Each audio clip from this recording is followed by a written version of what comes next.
Yang baik.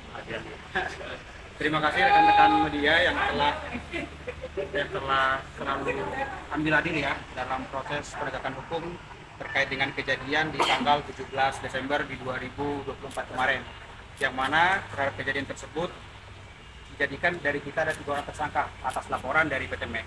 Terdapat beberapa yang ingin kami sampaikan. Yang pertama adalah kita dari tim solidaritas pada prinsipnya adalah mendukung adanya proses penegakan hukum. Itu yang pertama.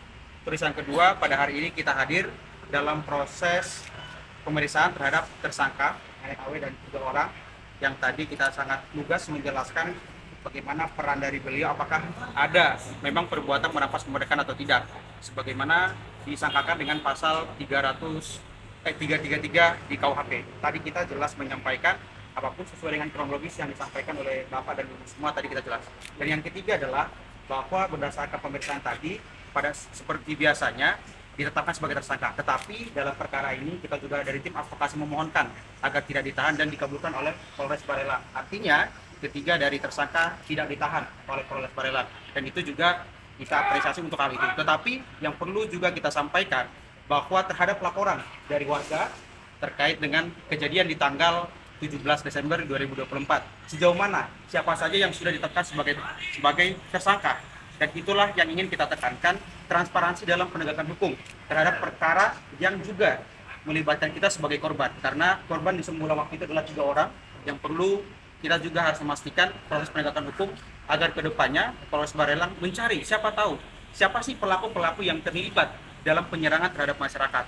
Karena tadi juga kita sampaikan dalam pemeriksaan ada beberapa korban, bahkan ada kena panah waktu itu warga, ada juga kepalanya yang bocor dan lain sebagainya. Artinya itu juga tadi kita sampaikan di dalam pemeriksaan juga tadi.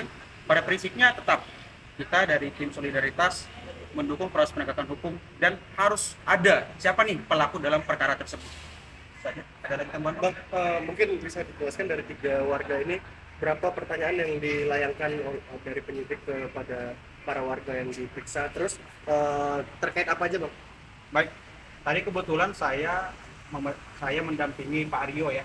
Tadi saya mendampingi Pak Aryo untuk pertanyaan yang disampaikan oleh pihak kepolisian dari penyidik. Tadi ada sekitar 29 pertanyaan terkait dengan kejadian di jam 6 sampai jam 1.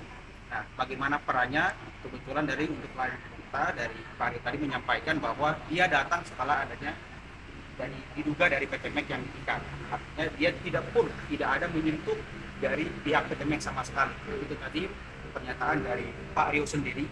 Dan kalau misalkan ditanya adanya perampasan kemerdekaan, Pak Rio tadi menyampaikan bahwa mereka tidak mau untuk menahan dari PT MEK. Mereka hanya ingin memastikan bagaimana nih dia sudah ditangkap karena diduga melakukan pengerusakan, ditangkap. Nah, setelah dari situ kita meminta agar ada keputusan dari pihak kepolisian. Kebetulan pada saat kejadian ada pihak kepolisian di sana. Itulah yang dimintakan. Bagaimana nih keputusannya terhadap dari PT MEK ini? Apakah diproses atau seperti apa? Itu saja yang diinginkan oleh masyarakat pada saat itu dari warga.